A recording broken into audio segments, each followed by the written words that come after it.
দুর্গাপুজোর নবমীর দিন পুপুকে সুন্দরভাবে রেডি করে দিয়েছিলাম সকাল সকাল, কারণ আজ ওর নিমন্ত্রণ ছিল। হ্যাঁ, ঠিকই শুনছো, পুপুর নিমন্ত্রণ রয়েছে।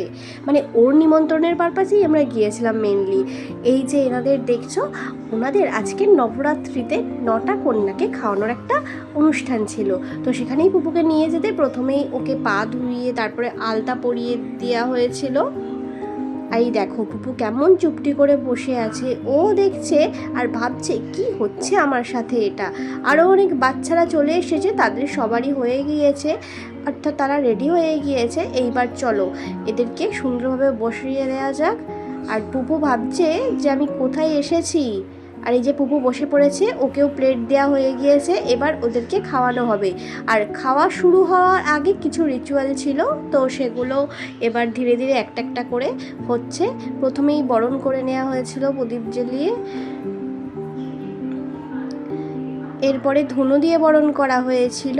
তো পুপুর ক্লিপটা নেওয়া হয়নি, কারণ পুপু ভ্যাঁ করে কাঁদছিল, তো তাই জন্যই আমি ধরেছিলাম। আর এই দেখো ওর বাটিটা কি অবস্থা করছে, তারপর বাটি ছেড়ে সোজা প্লেটের ওপরে উঠে আসছে, মানে ও খাবে না। আর এই দেখো এই যে ওড়নাগুলো, মানে কি বলে ওগুলোকে, যাই হোক ওগুলো মাথার ওপর দিয়েছিল সবাইকে, কিন্তু পুপুর তো যথারীতি মাথার ওপরও পছন্দ হচ্ছে না, ওটা নিয়ে টুকি খেলছে। পাশে যে দিদি একটা বসে আছে তার সঙ্গে ও টুকি খেলবে ওটা নিয়ে।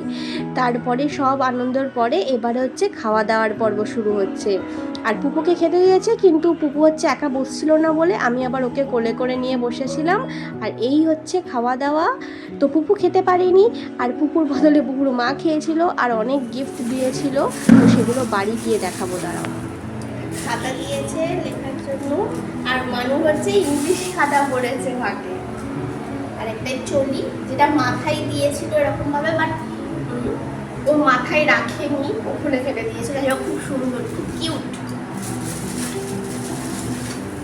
20 টাকা, 21 টাকা। আচ্ছা 21 টাকা দিয়েছে, 1 টাকা কলা দিয়েছে একটা। ও মা চুড়ি দিয়েছে, হাতে পরার জন্য চুড়ি দিয়েছে, একটা পেন্সিল, রাবার ব্যান্ড দিয়েছে, অনেকগুলো রাবার ব্যান্ড দিয়েছে। আর এই 21 টাকা, এই হচ্ছে গিফট আজকে।